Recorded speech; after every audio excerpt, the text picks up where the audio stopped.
we want to unleash your inner beast. That's what that means. That means that you have a beast, a being, a power inside that I want to be able to help you take that and pull that out of your body and implement it into what you're trying to accomplish and achieve, right? We all have this. Like some of us, we take a beating. Like we allow people to take advantage of us. We allow people to be mean to us. We allow people to use us. We allow people to fuck us over. And then until we have enough, and then we explode. And the problem with that, and I'm guilty as well of that, the problem with that is you can't control and be tactical with your inner beast. Instead, it's just pouring out and it's out of control. So you're making decisions on emotion, right? And it's reckless. And so you've got to be able to control that.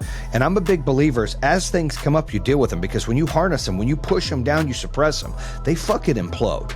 And so you have to find a way that if things are bothering you in a relationship or in business or anything, you need to find a way to have a conversation with that person or coach that person or deal with that issue one-on-one as soon as possible.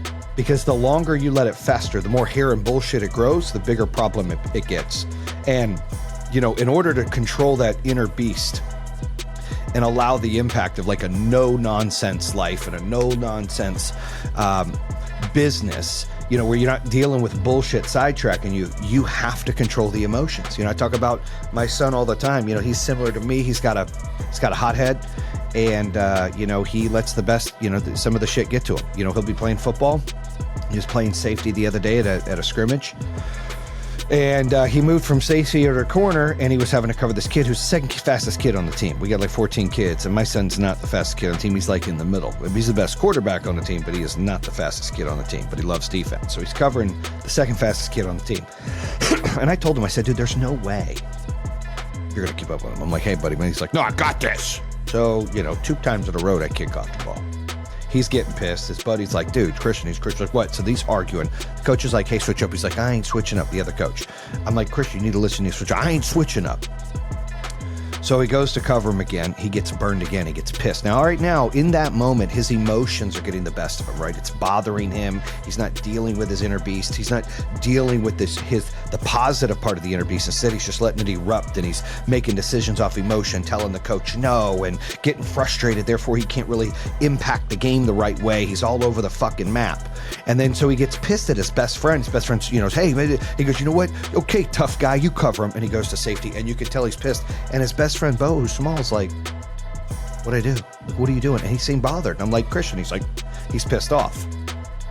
We've all done that before. I mean, I know I have. I know in business, or, you know, my old business partner, some of the executives, I'll be like, hey, you know, we need to, you know, make sure we're, you know, measuring this and look at the KPIs for that and pay attention to this. And, you know, sometimes it just doesn't fucking happen. And, you know, I'll just be like, let it go until like I fucking like 10 times, and then I fucking snap.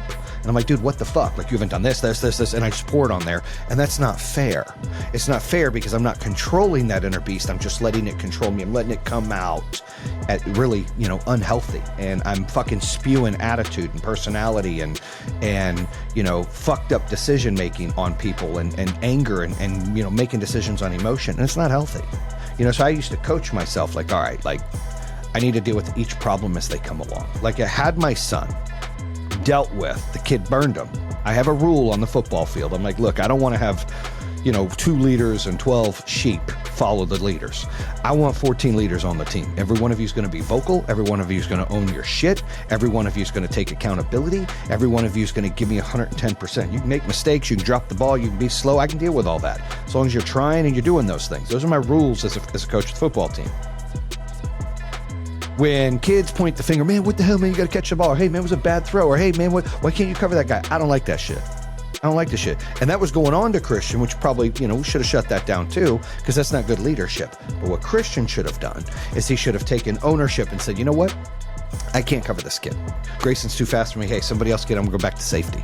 But he didn't, right? True leaders, they can talk about where their weaknesses are. They can, you know, shelf their ego and be able to address where they need to get better.